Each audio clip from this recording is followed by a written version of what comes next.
it going? Riley here with Hodson Motors today with Retro Manufacturing here in our garage, working on our 1972 Ford F100, installing some RetroPod.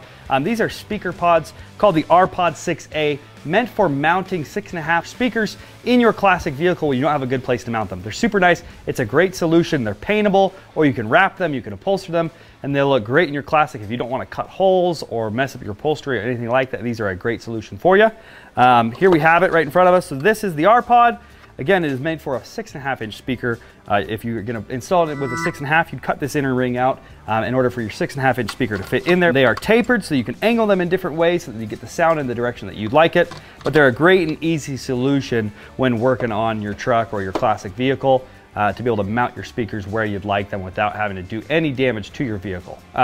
Really easy install, however. Again, you're just going to mount these wherever with some sheet metal screws. You're going to need some pretty simple tools, a drill, an impact, some screwdrivers, some sheet metal screws, nothing crazy to get this done. You'll be able to do it really quickly, especially if you already have everything wired, your speaker wire's done. This is a very quick and easy install. But let me show you why, and this is a great truck, and the reason why we're using it, why you'd want to use this in your own vehicle. So here on this truck, we've got really nice upholstered door panels, and we don't want to cut them up, and we don't want to cut the door in an area that hasn't been previously cut. In this door, the only pocketed area where you could get a speaker would be over here, and so the seat's going to block that off. We don't want to cut into our nice door panel, cut the sheet metal, so we thought, okay, let's run speaker pods, and we're going to put those pods down in the kick panels where they're going to look nice and still sound good and not have to do any damage to the truck. So with that being said, let's hop right in and get started.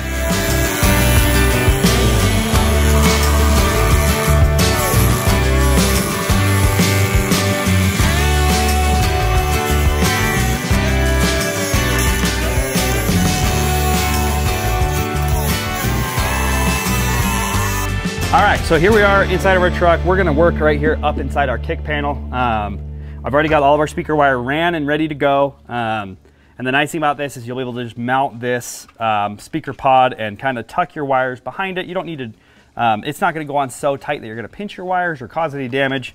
But we're gonna mount this up in there. So first you'll mount your ring, and then you'll mount your speaker over on top of your ring here. I've already trimmed our ring down. I didn't do the craziest, prettiest job, but you don't really need to because again, it's gonna be hidden behind your speaker. So there you go.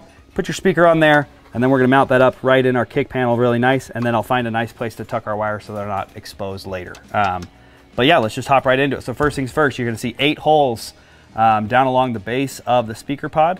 Once you've decided on the orientation where you want this speaker pod to go, so I'm going to take the thinnest section of my speaker pod and point that at kind of the seat so that the sound directs itself that way, and it kicks the speaker out that way a little bit. So that's kind of where I'm happy with the placement of the speaker.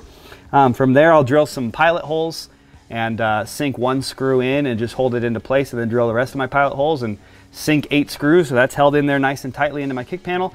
You're gonna wanna make sure you don't have any wires running behind that kick panel before you do this. I've already double checked, this is all just steel, so I'm good. So again, you'll drill your holes, get it set, drill the rest, put in a bunch of sheet metal screws so it's held on there nice and secure, and then you'll put your speaker in afterwards. You'll drill your speaker right to this, and you'll kind of follow that same exact procedure.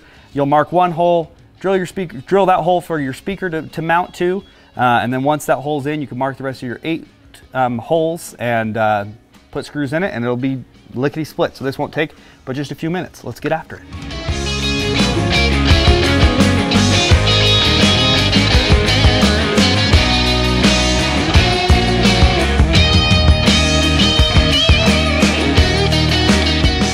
Okay, our speaker pod is fully mounted down now. We got all 8 screws in there. Now when you're doing this in your own garage at home, you might think that's a little bit overkill, and it probably is, but that's okay because it's on there super secure. You probably can get away with 4 screws, but we give you guys the option so that, you know, if you can only mount a screw in a certain location because you don't want to hit a wire somewhere, you'll at least have all these screw mounting places so you know it'll be nice and in there firm. So that's in there now. Our speaker wire is ran behind it as well. So now it's on to mounting up the speaker for it. So before you do that, we're using our RetroSound speakers here, which are really nice and have the bezel hides all the screws, so all you see is the mesh faceplate, so that's really nice. But go ahead and pop that all out. You're gonna mark up your holes, and I'm gonna do this just using our bezel, just to make it a little bit easier here so you're not having to hold the speaker up. But I'm gonna go ahead and mount our bezel, make those holes with the bezel itself, and then pull it back off and connect our speaker in the end and finish it off. I'm using double-sided tape here just because of my kind of rough angle and trying to hold this in there. You want to get this ring centered on that nicely so that your 6.5 fits in that hole that you cut. So rather than having to fight it, hold it with one hand and drill with the other hand and be slipping all over the place, I'm just adding a couple little pieces of double-sided tape on the back. You don't have to do this, I'm just doing it because it's going to make my job a little easier here.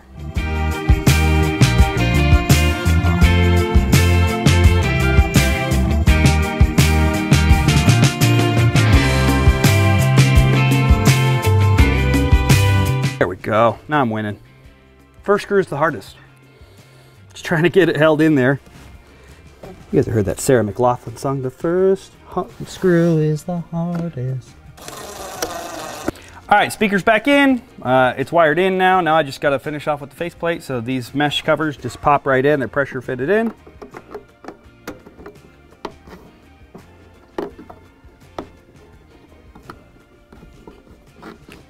And boom, just like that.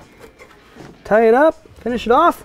And just like that, we've got our speaker pod. It was, I mean, even on camera here, this still took us maybe only 5 minutes to put in. They're super fast. So again, really easy, great solution. This way we don't have to cut up our door panels. We don't have to do anything else. We just can bolt it right in and it's all said and done. So, but yeah, again, super easy, really nice, quick, easy way to do it. So they're a great solution. Again, if you've got a classic and you don't want to go do damage to any of your body panels or anything like that, these are a great way to put them in. We're gonna probably take these back out later and carpet them and so that they match really nicely. But again, even as is, in just their plain black plastic, they look killer. They'll match nicely, and then they are pretty low profile. So even if I sit down in here, I'm not gonna be kicking it all the time. It's gonna work out just great for me. So they're a great product. Soon to come out from Retro Manufacturing from RetroSound is the 4x6 pod as well. RPod 4A, which is pre-cut for a 4x6 speaker, pre-drilled, no cutting, no trimming required. Perfect for mounting up your 4x6s. It's also a great way of putting some extra speakers behind your seats as well. So again, another really cool pod coming out that we have. But again, this is a great product. You have our 6.5 speakers, just a great way of mounting them. They're super nice and secure. Like I could probably rock the truck on that and nothing. So they're not going anywhere. They're really nice. So again, just a great product for you and your classic. But with that, that's the end of this video. We appreciate you guys for watching. Make sure you subscribe to us here on YouTube and check us out on Instagram and all that kind of good stuff. And go grab yourself a set for your own classic ride. Again, thanks again for watching. See ya.